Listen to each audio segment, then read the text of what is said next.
Hola, hola a todos, muchas gracias por estar aquí. Hola, hola Pedro, ¿cómo estás? ¿Todo bien? Estamos bien, Rodri.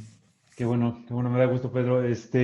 Y bueno, primero que nada, a los que no me conocen, mi nombre es Rodrigo Plancarte, yo soy gerente de ventas para Jack Chip Hops en México y Centroamérica. Y solo quiero decir que estoy muy emocionado por este evento de la cosecha virtual que estamos haciendo aquí en YCH y por la oportunidad que tenemos de crear este contenido y compartir contenido con todos ustedes en español. Para todos los cerveceros y amantes de la cerveza en todo el mundo hispanoparlante. Y pues de cumplir nuestra misión que tenemos aquí en YCH, que es pues, llevar los mejores lúpulos con los mejores cerveceros, que son todos ustedes. Y bueno, Pedro, para comenzar, ¿nos podrías platicar un poquito sobre ti, sobre lo que haces, sobre las actividades que has hecho a lo largo de tu historia en la industria del lúpulo? Eh, um, Igualmente, muy agradecido de estar aquí con ustedes. Pedro Venegas, como le estoy diciendo a Rodrigo, yo me creo que yo soy segunda generación de trabajador en este enfoque en lo que es el lúpulo.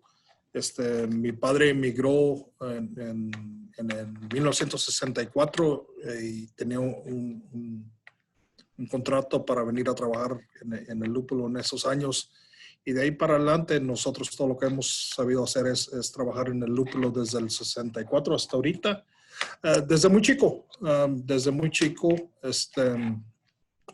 ayudando en los primeros años.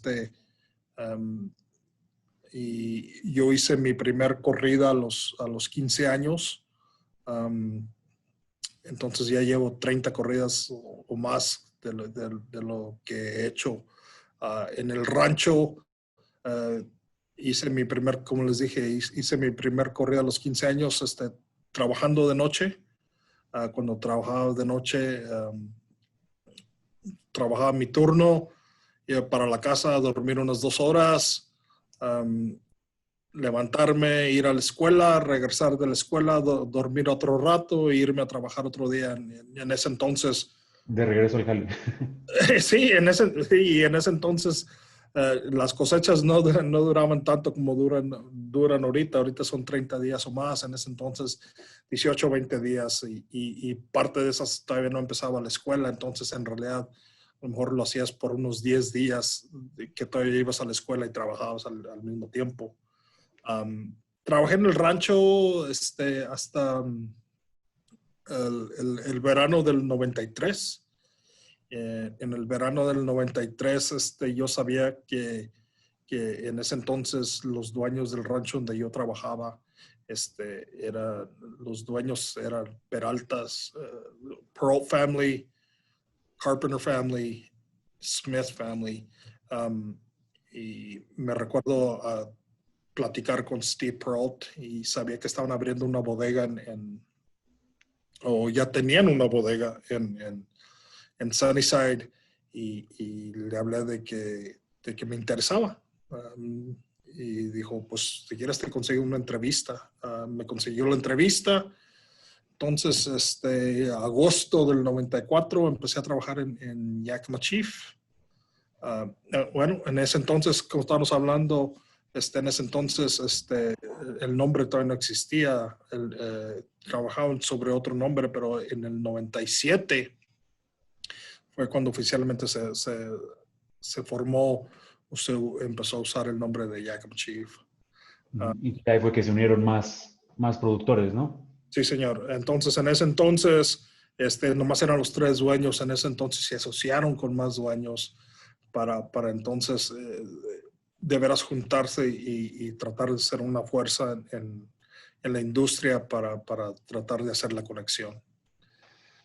Entonces, parte de mi trabajo, como te digo, Rodrigo, yo empecé en el 94, para el 97, estaba manejando el manejador de almacenamiento, recibir todo el producto. Um, y conforme fueron pasando los años, se incorporó logística, se incorporó el- la planta de hacer el gránulo, el Type 90. Y eso lo hice por muchos años. También la otra cosa que siempre he estado, en ese tiempo tenía una conexión por la planta donde está recibiendo el producto del ranchero o del agricultor. Tener buena conexión, siempre he tenido una buena conexión con el ranchero. Entonces mi posición actualmente es VP of Planning and Customer Relations. Y parte de eso, de las relaciones al cliente o Customer Relations es teniendo en cuenta tres cosas. El cervecero, el productor o el ranchero y los empleados. Entonces, ser un enlace entre los tres y estar seguro de que entre los tres siempre ser una voz para los tres dentro de la compañía y afuera de la compañía. Si hay algo que un ranchero o un productor quiera tener conmigo o una explicación más de lo que se necesite, igualmente con un cervecero. Yo hablo con cerveceros que he conocido por años. ¿Cuáles fueron como los primeros que llegaste a conocer? Los primeros, no se me olvida, los primeros, en ese entonces, trabajábamos mucho cuando craft estaba empezando o artesanal estaba empezando. Trabajamos mucho con los de Pyramid en Seattle. No se me olvida que en el 97 conocí a Doug Odell. Para mí, conocer a Doug Odell, yo había leído de quién era Doug Odell y la persona que era y para conocerlo. Y actualmente, no sé si sabes esto, fue uno de los jueces el año que fui a Cerveza México. Era uno de los jueces que estaba allí. Ah. Iba en el elevador. Doug, what the hell are you doing here? It's like, oh, Scott, where's Scott these days? It's like, probably left Yakima and Scott's in Yakima. Y no se me olvida de que esa relación que fui a la Cerveza México hace 3 años, 4 años, ya ni me acuerdo muy bien, pero no se me olvida que de repente llegas al elevador después de la premiación y te das al botón al elevador y ahí está Doug. Y ahí está. Doug. Como te digo, en ese entonces, los de Deschutes, los de Portland Brewing, y gente que de veras estamos donde estamos por los pioneros que eran ellos entonces. Sí. Claro. Aquí iban probando nuevas variedades que iban saliendo, ¿no? Uh-huh. Y también, bueno, entre los tragos que hayas hecho, bueno, pues contaste que pues eres segunda generación, ya tu familia también había hecho trabajos ahí en la industria del lúpulo, entonces. Sí. Entonces, como te digo, mi papá llegó aquí en el 64, siempre trabajando en ese entonces para la gente que era el Yakima Chief Ranches en ese entonces. Regaba y la otra cosa que él hacía, secaba. Él era uno de el secador, él era la persona de que se encargaba de estar seguro de darle el punto al lúpulo cuando se está secando, estar seguro de que llegue al nivel de humedad que se necesita. Una de las cosas, se me olvidó mencionarte, una de las últimas cosas que yo hice en el rancho fue, corrí el último año, en el 93, corrí la máquina que es donde se separa la flor de la guía. Y mi mamá también trabajó muchos años, en en los ranchos hasta que ella pudo. Agarraba sus cuadros y ella hacía la guía, hacía la segunda, ayudaba a limpiar, ayudaba a lo que sea. Pero uno de los años que hizo cuando estaba bien joven mi madre fue colgaba colgaba la guía una de las cosas de que yo siempre he dicho de que yo para el trabajo no ha habido pocos trabajos a los que yo no voy a decir que le tengo miedo, que no he hecho, pero el hecho de colgar es una cosa. Mi madre se me que fueron 6 o 7 años que colgó, entonces ese trabajo es un poquito arduo Sí. y que se lleva mucho enfoque. Claro, sí, esos trabajos complicados, ¿no? Recuerdo de con Jaime Ábalos de YCR, Oh, que sí. nos decía que hacer el training, entrenar las plantas, súper pesado, así como que en todos en la espalda, y es muy complicado. O sea, que también es como contratar gente bajita, porque si es alguien alto trabajando ahí, no, hombre, está pesadísimo. Y yo al training, a hacer la guía, el training es la guía.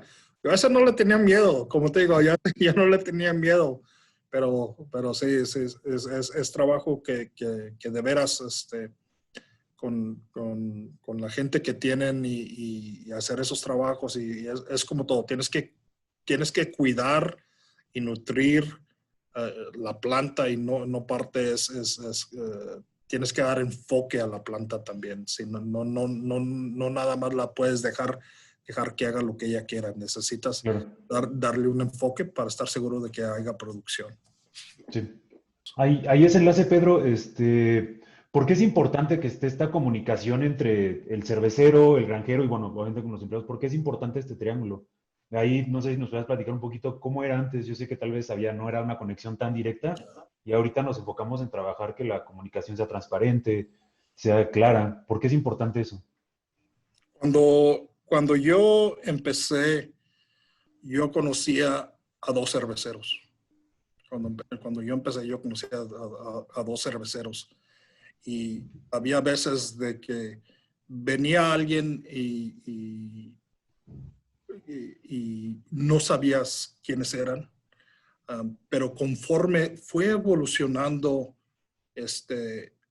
como la compañía empezó a trabajar en los primeros años teniendo contratos directos con los cerveceros, y que en ese entonces eran los macro, pero también a la misma vez se empezaron a hacer contratos directos con cerveceros más chicos. En ese entonces, ahorita hablas de cervecerías que ya no están o están incorporadas en otros lugares, pero me acuerdo que cuando empezamos a hacer contratos con Pyramid, empezamos a hacer contratos con Red Hook, empezamos a hacer contratos directos con Odell, a mí no se me olvida que en el 96 fue la primera vez que yo conocí a Doug Odell, y el simple hecho de que leías una revista. En ese entonces todo era revista, no había internet, o el internet estaba en su infancia. Leías una revista y quién era Odell y leías lo que ellos significaban y las cervezas que estaban haciendo. Y llega el momento en que empiezas a tener esa comunicación y empiezas a ver el tipo de cervezas que estaban haciendo y las cervezas que querían hacer, y empezar a crear de lo que entonces eran uh, las ESBs, las bitters, o empezás a ver las pale ales muy grandes, o empezás a ver muchas Hefeweizens. Pero el simple hecho, la otra variedad que te estaba diciendo, Rodrigo, fue amarillo. Yo cuando Sí, llegué a la bodega, no se me olvida de que como el segundo día o el tercer día que llegué a la bodega, me acuerdo que entramos a la bodega 2, en el puro rincón de la bodega 2 estaban como unas 8 cajas, y estaba la insignia, BGX PO1, que es el número de amarillo. Amarillo. Y yo dije, ¿qué es esto? Y no se me olvida la primera vez que probé yo una IPA con amarillo. ¿Cuál fue esa IPA, Pedro, que probaste? Era una de Odell. Era una de Odell. No me acuerdo cuál era el nombre, pero me acuerdo que de repente mandamos la muestra porque vinieron a una cosecha de lúpulo que donde invitamos a Odell, invitamos a los de Deschutes, invitamos en ese entonces a los de Portland Brewing, invitamos a varios cerveceros de alrededor de los cerveceros que eran entonces de lo que era microcervecería. Y yo dije, Dios mío, ¿qué es esto que estoy probando? Yo estaba impuesto a mis cervezas lager y de repente estar probando una cerveza de que podías oler el lúpulo y llegaba el momento en que abrías una cerveza y podías oler los mismos aromas de lo que estabas oliendo a lo que estabas probando. Para mí me transformó. El otro que te estaba diciendo también, no sé si alguna vez te he dicho la historia de Atanum. ¿Sí te he dicho la historia de Atanum? Alguna vez, pero me gustaría también que la escucharan todos los que están aquí por todo el mundo, que nos escuchen esa historia de ti. Es buenísima historia, me encanta. Entonces, como te digo, el primer acre de Atanum, yo me acuerdo cuando lo estábamos poniendo y no se me olvida en un tiempo, siempre estábamos mandando muestras. Llegó el momento en que también era una de las cosas que yo hacía, que los contratos, verificar los contratos con las libras que llegaban, que todavía es parte de mi trabajo de lo que hago ahorita. Pero me acuerdo que mandábamos muestras y me acuerdo que en ese entonces todavía existía la cervecería de Pyramid en Kalama, Washington. Y entonces me acuerdo que siempre estábamos mandando muestras.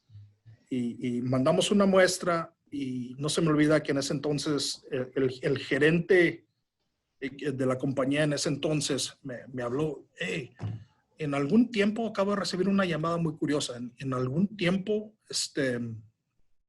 mandaste una muestra a esta cervecería. Y dije, sí, aquí tengo la lista de lo que a quien yo la mandé. Y dijo, porque acabo de recibir una llamada muy interesante. Dijo, hay una cervecería nueva que se va a abrir en el sur de California y están interesados en todas las libras que tenemos de Atanum. Lo dije, bueno, pues está bien. Entonces, esta es la dirección. Dejas al paso a los muchachos, hicimos la orden, hicimos el invoice, se hizo todo, ¿verdad? Entonces, no se me olvida de que como sería en este tiempo, no, todavía no es en este tiempo, sería como 2 semanas después de ahorita, porque si ahorita estuviéramos en tiempo normal, no en tiempo COVID, este sería el fin de semana del Great American Beer Festival, ¿sí o no? Sí, ¿verdad? Este sería sí, cercano a... Sí, cercano. Entonces, en ese entonces, una cerveza, un Pale Ale, ganó la medalla de oro. Y de repente nos llegaron 2 o 3 dosis de botellas de casi de 1 litro y estábamos tomando una cerveza que si la de Odell se me había hecho algo que yo nunca había visto en mi vida. De repente nos llega esta cerveza, un Pale Ale con Atanum, y dije, Dios mío, estamos. De aquí soy. Aquí soy. ¿Dónde está esta cervecería y qué tal que ir para comprar y dónde puedo comprar esta cerveza? Entonces, era Stone Brewing. Stone Brewing ganó la medalla de oro con el Pale Ale en aquellos años y para mí es una de las cosas de que yo siempre estoy, ¿cómo te diría? Agradecido y del mismo modo la evolución de las variedades que son de propiedad de alguien que ha hecho la inversión para cultivarlas y crear diferentes cruzas y que esas cervezas y esos lúpulos ayuden a crear unas cervezas que en mi edad hace años ni te imaginarías que fueran posibles. Claro, sí, porque antes, pues como dices, me habías comentado que eran lagers, ¿no? Lo que tomabas, haces el cambio con IPAs. Y ahí también, sería preguntarte sobre este crecimiento que has visto con la industria artesanal y algunas cervecerías. Por ejemplo, comentas de Stone Brewing, ¿no? En esos años, o Dell, o incluso, no sé, o sea, Russian River, incluso también que tal vez Wow, empezaban wow, por ahí finales de los noventas. yep. ¿Cómo lo has visto? ¿Cómo han ido cambiando y qué han pedido actualmente? O sea, lo que pedían tal vez en un inicio y lo que piden ahorita. Este, está bien interesante porque esta conversación a mí no se me olvida de que la hemos tenido yo y Victoria también, de que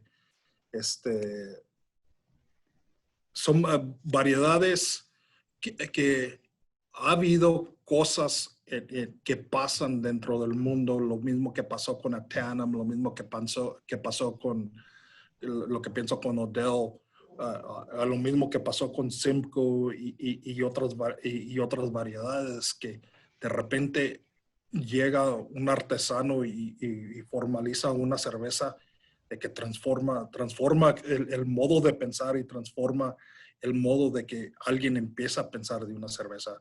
Lo mismo pasó con Simcoe y Russian River. Y lo mismo pasó con Brewdog y Academy Simcoe y otras variedades. Y ahorita estoy tomando Johnny Utah. Johnny Utah para mí ahorita es una de mis cervezas favoritas. Johnny Utah es la cerveza de Georgetown. Es un pale ale, mucha influencia con Citra. Sí.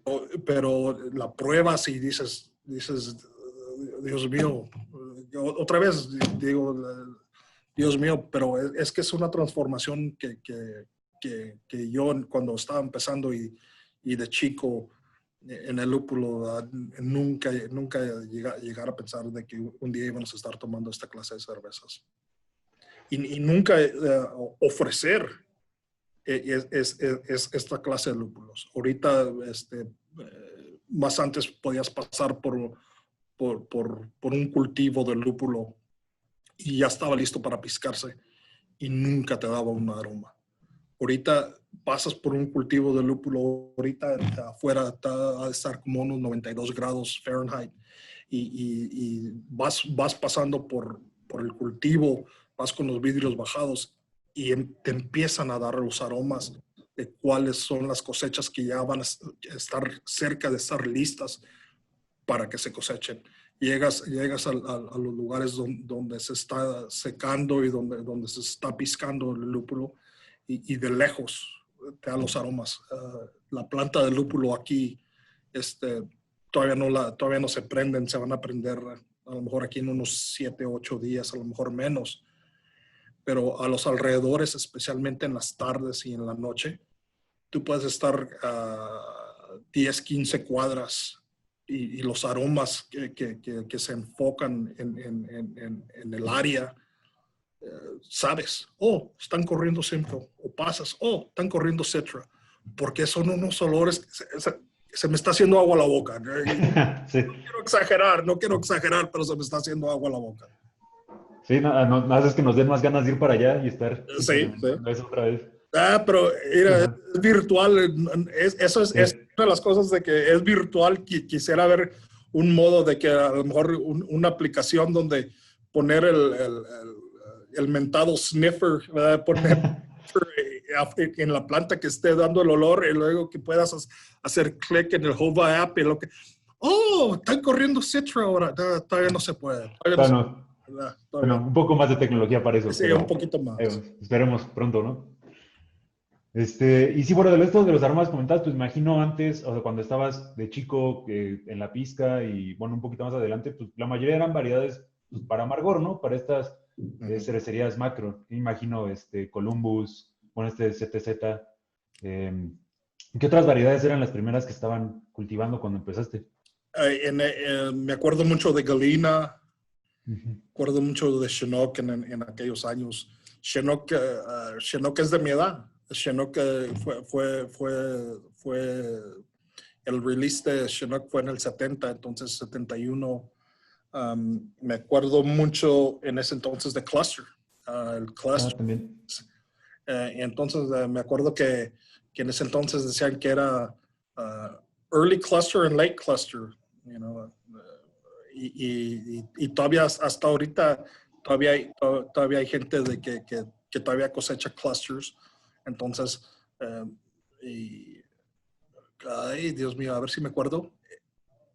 L8 se me que el L8 cluster se me que es el tardío.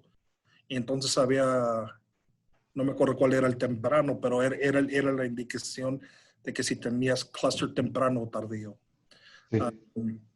Me acuerdo cuando los primeros años que empezó a llegar Willamette, que el valle estaba bien intenso de Willamette también. Sí, que se empezó a hacer este switch a aromáticas, ¿no? Aromáticas, sí, que se empezó a hacer el switch a aromáticas y cuando se empezó a hacer el switch a esas variedades aromáticas, y en ese entonces lo mismo de las aromáticas, una de las cosas de que pasó es de que el rendimiento no era tanto, pero el cervecero estaba dispuesto en ese entonces por esas aromáticas de pagar adicional para tener el abastecimiento, estar seguro de que en ese entonces no estar en las aromáticas tanto en la producción de otras áreas y eran cerveceros americanos que querían tener la seguridad de que se les iba a entregar su cosecha y por el simple hecho de que en el valle estamos con el beneficio de que tenemos represas y agua de cuando la nieve se descongela y el hielo. Entonces hay un sistema de represas que ayuda a estar seguro de que hay un abastecimiento de agua durante todo el año para que la planta siga creciendo. Sí, ese tipo de cosas, por ejemplo, Pedro, se me hace muy interesante porque pues se hacía este switch a variedades aromáticas y el cervecero estaba dispuesto a pagar este costo extra, este premium, ¿no? Por así decirlo. Y al día de hoy, pues también, o sea, pues gente quiere Sí, un Citra bien cuidado, quiere un 5 bien cuidado, que tenga sí. unos aromas sabro, ¿no? Una variedad que sea súper aromática. Este, pero pues ya, y se buscan variedades que también sean súper, que tengan muy buen rendimiento, ¿no? O sea, Sí. ¿qué ha mejorado en este tiempo? ¿O qué has visto tú que estás tan cerca de los agricultores también y que lo has visto desde ese momento? ¿Qué ha mejorado para que tengamos el rendimiento que hay al día de hoy? Um, lo primero que puedo decir, y yo me acuerdo tú, Rodrigo, porque, como te digo, soy segunda generación y me acuerdo en aquellos años, uno de los trabajos que tenía mi papá era regar. Mi papá era el regador del rancho. Entonces, en aquellos años, todo se hacía por surco abierto. Era surco abierto. Llegaba alguien y hacía el surco al principio de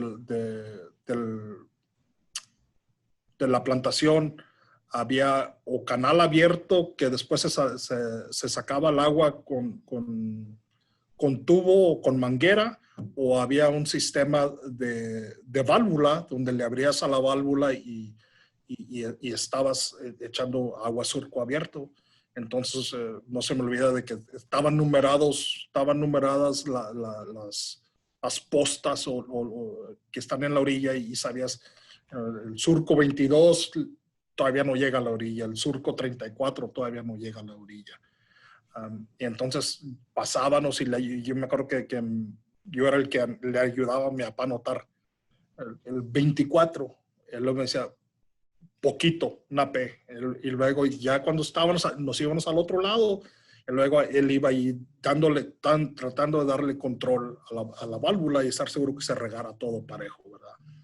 Entonces, eso ahorita ya no existe.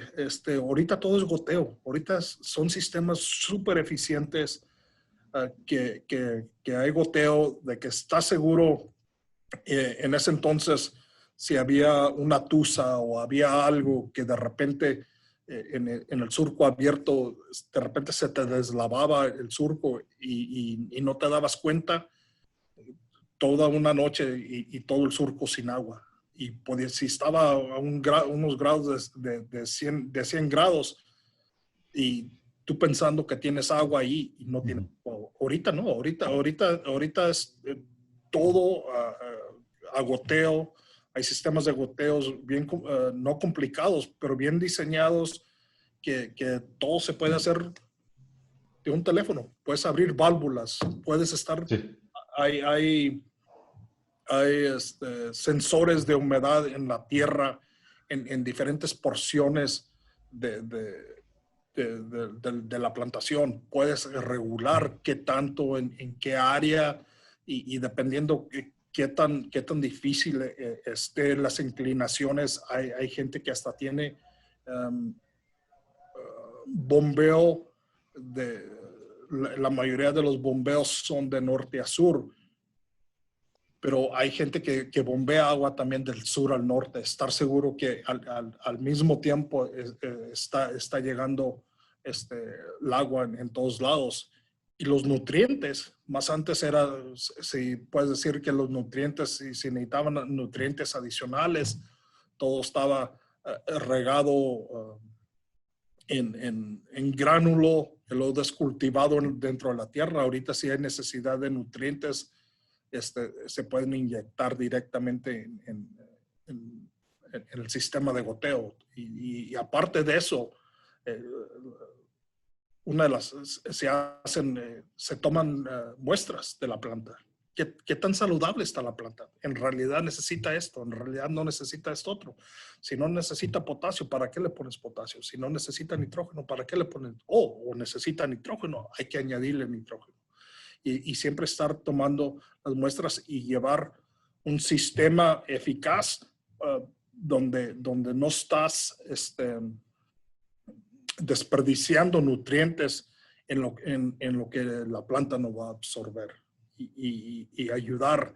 Y todo eso ayuda a una planta feliz, que tiene nutrición adecuada, tiene hidratación adecuada. Es más fácil a que esa planta se defienda de bichos, del spider mite, del aphid, porque no está estresada. No está estresada. La planta es igual que un cuerpo a nosotros. Si tú comes adecuadamente, comes tus verduras, es lo mismo. Si la planta está bien nutrida, va a tener defensas naturales dentro de la misma planta para no ser afectadas por esas cosas. Claro, y del lado ya de las máquinas cosechadoras y ya en el proceso tal cual de la cosecha, ¿ahí qué mejoras has visto? Yo me acuerdo haber visto, por ejemplo, las Wolf Pickers Yep. y luego de ahí al salto a la cosechadora de los Perrault, Yep. y es un brinco enorme, ¿no? Oh, no, es Entonces, un ahí, ¿qué brinco. es lo que tú has visto o cuál es tu opinión sobre ello? Sí. Entonces, es lo que te digo, el último año que te digo de que yo estaba en el rancho en donde yo estaba era lo que en ese entonces, lo que todo el mundo tenía era el Dunhauer. Dunhauer es una de las máquinas de que todo el mundo tiene para la gente que estar segura de que estén enfocadas en lo que vamos a estar poniendo en el Virtual Harvest. Van a poder ver donde llega el camión, se cuelga la guía al revés, y luego la guía pasa por mecánico donde se está quitando la flor y la hoja de la guía. Entonces, pero todo eso se tiene que hacer arriba de la traila. Entonces el Wolfpicker viene de Alemania. El Wolfpicker empezó aquí en el Valle, que diría yo, hace como 8 años. Y el Wolfpicker, una de las cosas que tiene es de que puedes colgarla de tal modo de que es todo inclusivo. El Wolf te vende la parte de enfrente, te vende la parte del medio, te vende la parte de atrás. Hay gente que lo ha puesto de los dos. Wolf, una de las cosas que tiene es que es bien eficiente. Es bien eficiente y el costo también es. luego, la otra es la que estás diciendo, el Peralt. Peralt también, si te pones a ver sobre los años, también no se me olvida la primera vez que vi un Peralt. El Peralt, no cuelgas guías, el Peralt desaija la guía de la mota y mecánicamente corta pedazos, que es un poquito más fácil cuando entra por una aplicación que le llaman el arm picker. El arm picker lo que hace es es la parte de mecánica donde quita la flor de la guía y evitas tener que estar teniendo gente que cuelgue guía. Colgar guía es súper difícil. Es uno de los trabajos más arduos de que se puede hacer en el rancho. A mí no se me olvida, mi madre dice que ella lo hizo 8 años cuando nosotros estábamos chicos. Le digo, mamá, 8 años, ¿usted colgó guía 8 años? Sí, hijo, yo colgué guía 8 años. Y Rodrigo, te voy a decir una cosa. No, sí, yo he visto que están todos cubiertos porque todo te corta, está... Sí, no, no, sí. yo al trabajo, yo siempre he dicho de que yo no le saco el trabajo, pero cuando a mí el primer año que me dijeron, cuando tenía 15 años, te podemos dar trabajo colgando guía durante el día o macheteando arriba. En ese entonces no había top cutters, en ese entonces todavía era machete a mano. O Sí. te puedes ir de noche y machetear arriba. Le dije, machetear arriba, ese sí es trabajo. Mi respeto para la gente que cuelga guía. Entonces, el Peralt Picker elimina eso. El Peralt Picker llega al camión y hay varios sistemas. Uno de ellos llega al camión de reversa hasta la boca del Peralt Picker y mecánicamente baja un brazo y lo jala para adentro al Peralt Picker. O un tipo de montacargas grande donde llega y lo levanta de donde está arriba del camión y lo pone dentro del Peralt Picker y de ahí mecánicamente empieza a hacer pedazos más chicos. Entonces hay ahorro de gente y que es un trabajo muy arduo y difícil de hacer. Entonces, esa es una tecnología que sí ha avanzado. Me acuerdo cuando había un Peralt Picker en los tres estados. Ahorita, ¿qué será? Ha de haber algunos 20 Peralt Pickers en el estado de Washington y ha de haber ha de haber como unos 4 o 5 en el estado de Idaho. Entonces, sí es algo que va creciendo. Igual el Wolf es lo que te digo. En Idaho hay un rancho, mis cuates de TV Hops, que todo lo que tienen es Wolf. Okay. Tributary, y que tú sabes dónde está Tributary. Tributary es 100% Wolf Picker. Sí. Ahí, Pedro, quisiera irme un poquito a la parte de tu conexión con los productores. Ahí me acuerdo yo, por ejemplo, de las primeras, no sé si fue la vez que te conocí o las primeras veces que hablamos, que fue en una junta de Green Chief. Entonces, en esto que tú hablas con los productores tan de cerca, ¿cómo los ves? ¿Cuál es su respuesta, a nosotros trabajar con YCH y cómo pueden tener más, pues poder tener estas instalaciones de hacer más Peralt Pickers o más hectáreas o hacer procesos más eficientes? Como al regreso al productor, ¿no? O sea, ¿cómo funciona eso, no? Con mucho cuidado, con mucho cuidado. Entonces, nosotros cada año, cuando de primero, no se me olvida que me dijeron, vamos a dar un tarjetón, un report card al ranchero para saber cómo es lo que está haciendo. Yo dije, me quedé pensando, dije, ok. y lo empezamos a hacer, a colectar información. Entonces llega el momento en donde le das la información al ranchero de sus cultivos por lote, y esos lotes por esas variedades que fueron piscadas en el mismo tiempo eh, que sus vecinos o sus vecinos de estado en Idaho, en Oregon. ¿Cómo se comparan? Entonces, parte de la comparación también es establecer los días en que se piscó.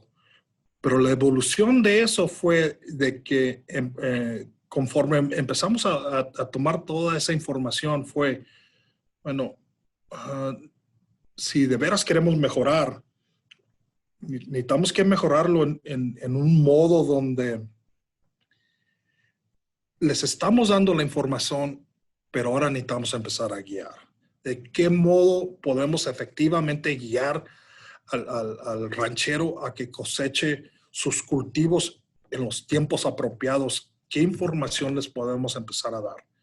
Entonces, ya lo habíamos hecho, ya les habíamos dicho cómo comparaban con sus vecinos, pero entonces lo hicimos en otro modo donde en realidad les estábamos diciendo, ok, si de veras quieres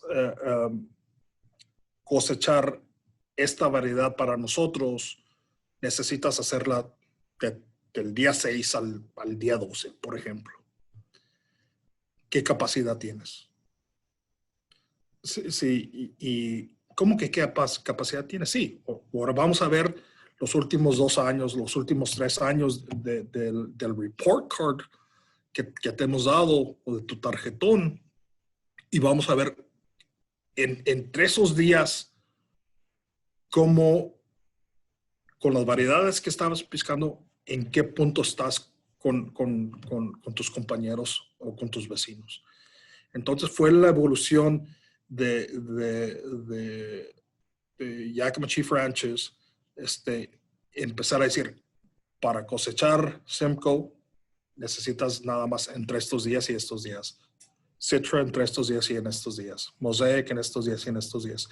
Entonces esas conversaciones, conforme vamos, por decir, si necesitamos otros 100 acres de Citra, por decir, ya puedes empezar a formular y ves qué variedades tiene, si está disponible, si tiene tiempo disponible durante ese mismo tiempo que necesitamos. Si no tiene tiempo disponible o ya esos lugares están ocupados, ¿sabes qué?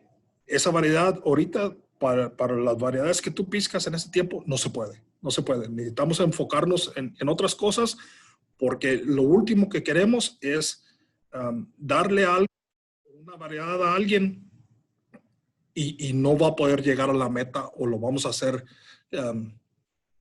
como, y aquí es donde me va a tener que ayudar, set up for failure. ¿Cómo se diría tú, Rodrigo? Donde estás poniendo a alguien para que...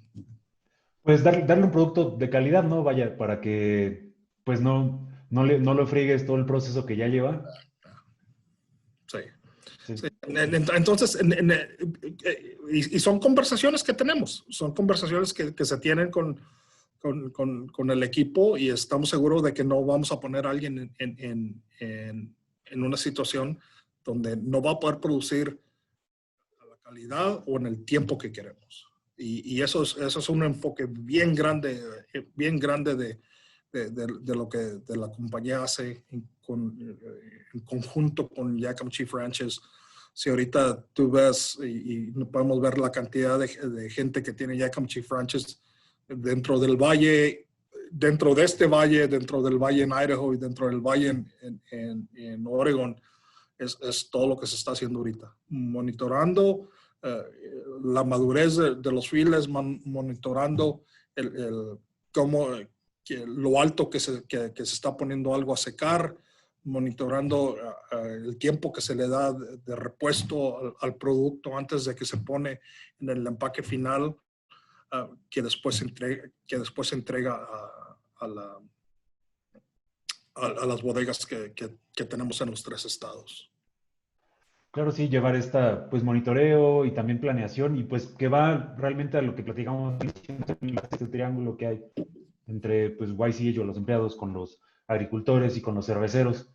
Y dentro de esta planeación, también que va a, pues, saber cuántas hectáreas se van a cultivar. Ahorita algunas de las preguntas que han salido y que, pues, me recuerda con lo que pasó al inicio de esta situación en este año con COVID, que fue ajustar las hectáreas, ¿no? Algo que Sí. hicimos para respuesta al COVID.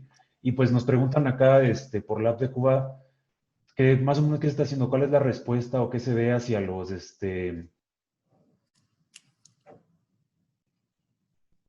Te pusiste en mute, Rodrigo.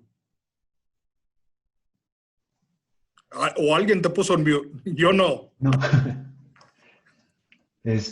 no, bueno, preguntaba Perdón, cuál es Cuba. la respuesta. Sí, que lo que nos han llegado preguntas en Cuba sobre cuál es la respuesta de los agricultores hacia el COVID.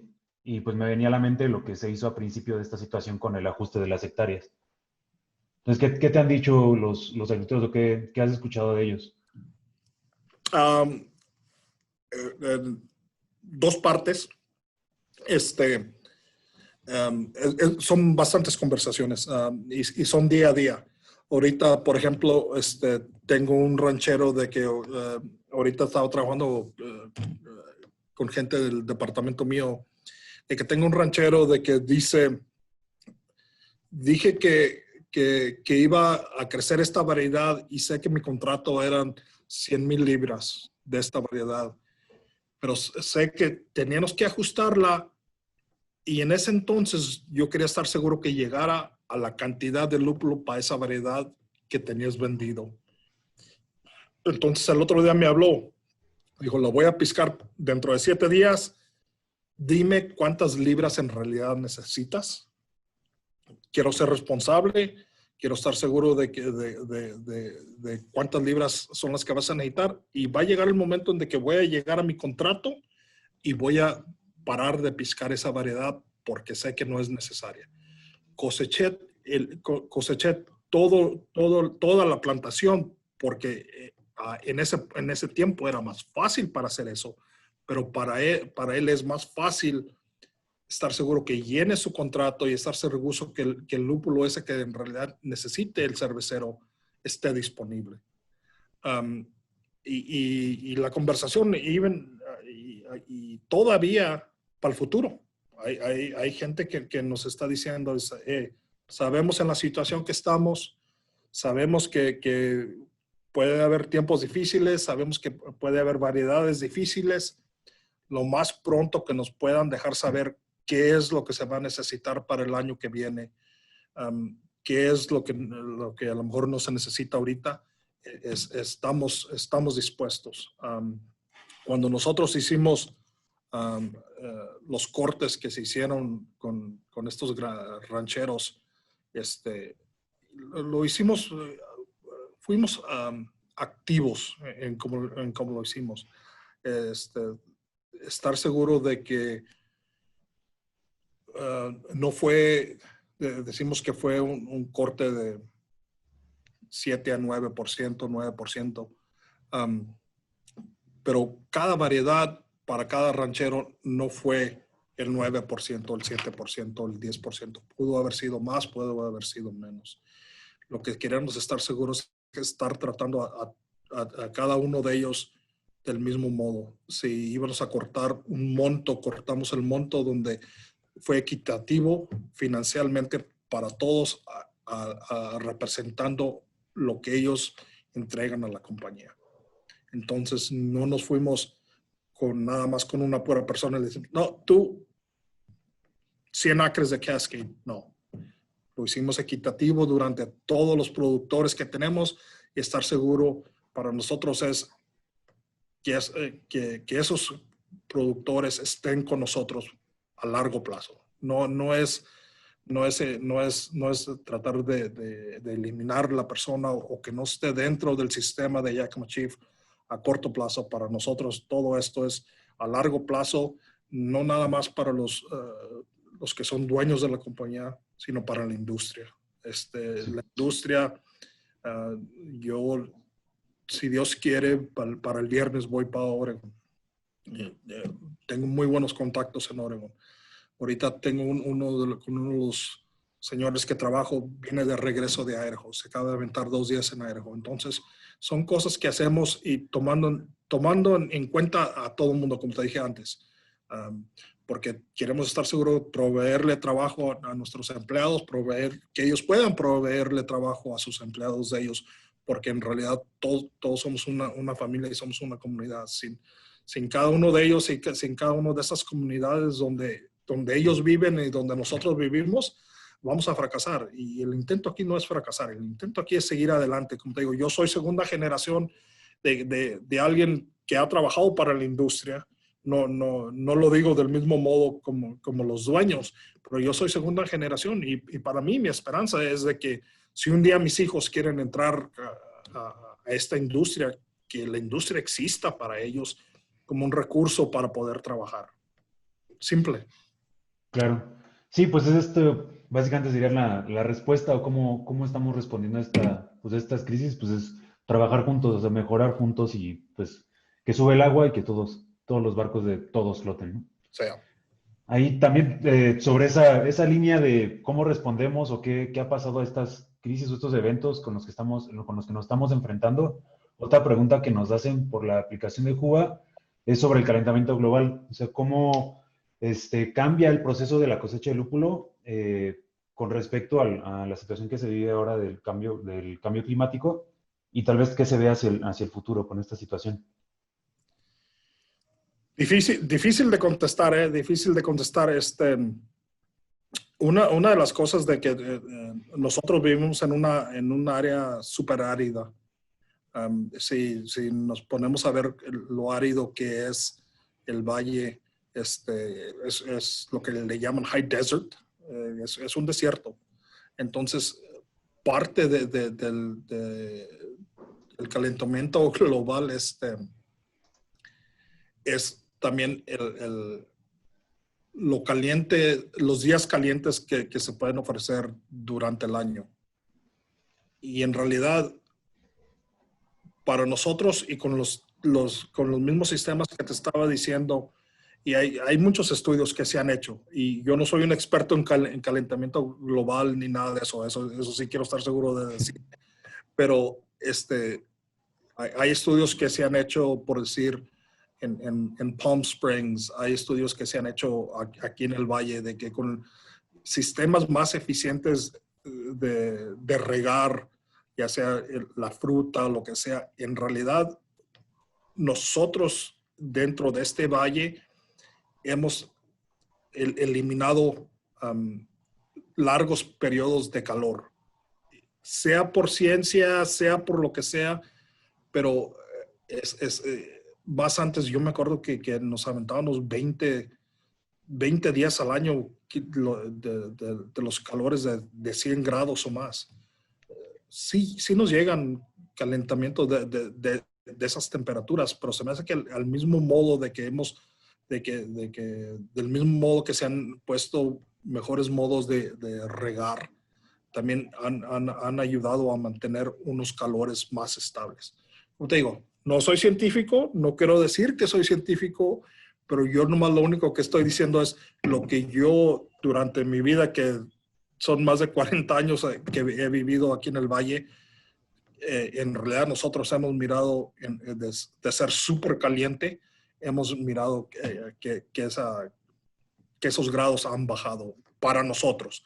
Okay. ¿Qué ha hecho que eso haga? Yo no más puedo decir lo que es lo que estás viendo, ¿no? Sí. Claro. Ahorita, bueno, ya estamos acercándonos a la hora, pero bueno, si nos da un poquito de tiempo para responder una pregunta que hacen acá Oscar Garzón nos pregunta, ¿cómo perciben el mercado latinoamericano, tanto para distribuidores como para cervecerías independientes? Si quieras, tú responder esa pregunta, Pedro. A ver, repítemelo otra vez. ¿Cómo percibes el mercado latinoamericano para distribuidores y cervecerías independientes? Me acuerdo que hemos platicado de eso un par de veces. Sí, hemos platicado. No se me olvida, tuve el febrero del año pasado, Fui a Argentina el diciembre antes, si es en diciembre, Cerveza México, es en diciembre, ¿verdad? Era en diciembre. Noviembre, ahorita lo movieron, Noviembre, pero... sí. Entonces, yo para mí, viendo y voy a hablarlo de modo de que no nada más son cerveza artesanal. Cuando me invitaron a que fuera a México, yo dije, voy a llegar y yo viví mucha de mi vida en México y para yo llegar y mirar el movimiento con Loba y con todas estas otras cervecerías y lo que estaban haciendo, nunca me imaginé. Yo llegué allí y yo dije, no creo que el consumidor esté listo. No pensaba yo que el consumidor en ese tiempo, cuando yo fui, estuviera listo. Lo mismo cuando fui a Argentina en febrero del año pasado. Dije, no tanto. Pero para mí fue, en esos 2 viajes que he hecho, me abrió los ojos. Yo no estaba listo. Esto está creciendo. Veo todavía que la gente va a seguir con la demanda. Para mí, ver en Argentina, en el Bolsón, ir caminando por el Bolsón y gente arrimarse en el centro y ir caminando por el pueblo con su cerveza artesanal, me voló la mente. Igualmente en la Ciudad de México. Que vamos a ir a un tap takeover. Dije, no, eso no se hace aquí. Y que voy llegando, Dios mío. Dije, y luego no se me olvida que estaba tan buena la cerveza que otro día, y la comida, y esto era, se me que salimos de ahí como a las 2 de la mañana, no me acuerdo qué hora eran, y nos dijimos, está bien buena la cerveza aquí, hay que venir a comer aquí mañana. Llegamos, no había cerveza. Se había consumido toda la cerveza. Dije, ok, están listos. Le dije, están listos. Sí. No, yo pienso que es un futuro. Es un futuro porque lo miré en Estados Unidos, especialmente donde vivimos nosotros, en el Pacific Northwest, y la evolución de cervecerías acá. Pero y luego, igual cuando he ido a Florida, la primera vez que fui a Florida, también me invitaron ahí, que Craft Beer Symposium en Florida. Le dije, no, está muy caliente, no creo. Pero no, es algo bien definido, que la gente quiere seguir experimentando con sabores en cerveza que no está impuesto. Y llega el momento en de que, como yo en aquellos años que tuve la primera vez que tomé Stone Pale Ale y otras cervezas que te quedas azorado. No se me olvida una de las otras cosas de que cuando estaba en la Ciudad de México, estaba un distribuidor allá, estaba el BA allí también, y estaba un distribuidor que estaba vendiendo Pliny. Vendiendo Pliny. Y llegué, dije, hey, donde yo vivo yo no puedo conseguir Pliny. ¿Cómo le hiciste tú para conseguir? y no me dijo, no, tengo 10 cajas para vender. Le dije, 10 cajas para vender. ¿Cuánto quieres? ¿Cómo las estás vendiendo? Y me dijo, ¿a cuánto las estás vendiendo? No me acuerdo que regresé para atrás a donde estaba Victoria y donde estábamos.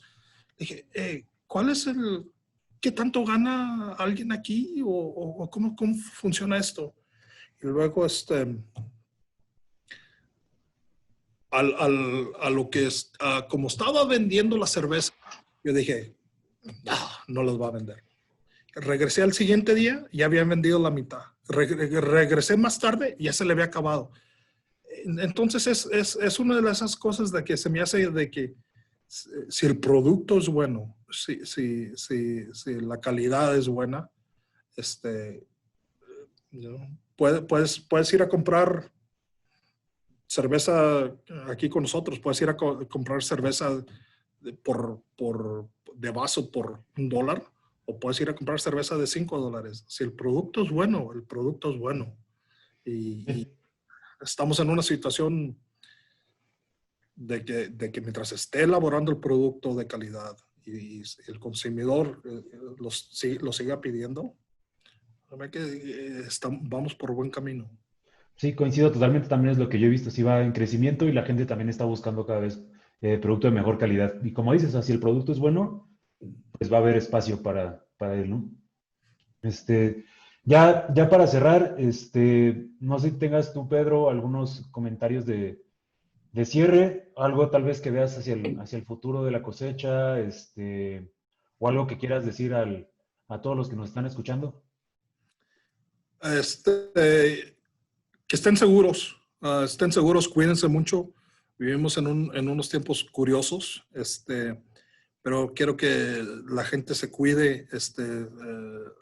El producto, nosotros aquí estamos haciendo todo lo posible por manejar, tener y mantener el producto de alta calidad, todo lo que podamos hacer, mantener la gente segura. Y ojalá que en el futuro nos veamos por allí en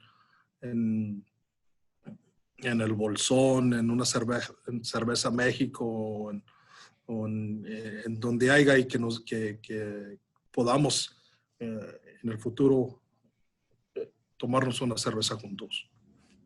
Sí, claro que sí, ya esperamos eso también con ansias. Estaría sea allá en Yakima o en algún lugar de todos estos hermosos países que tenemos acá en Latinoamérica, estaría excelente vernos por ahí. Pues sí, también me quedo con lo mismo, que todos se mantengan a salvo y estén sanos, para pronto estar compartiendo una chelita juntos. Eh, pues bueno, Victoria va a darles algunos comentarios más sobre cómo nos pueden contactar, si quedó alguna otra pregunta que no hayamos podido resolver o algún comentario que nos quieran hacer llegar, les va a dar un correo en el que pueden hacer esas preguntas y va a llegar a la persona indicada. Gracias, Rodrigo. Solo quiero extender un enorme agradecimiento a nuestros ponentes del día de hoy, Rodrigo y Pedro. Muchas gracias. Además, ¿ahí están todavía?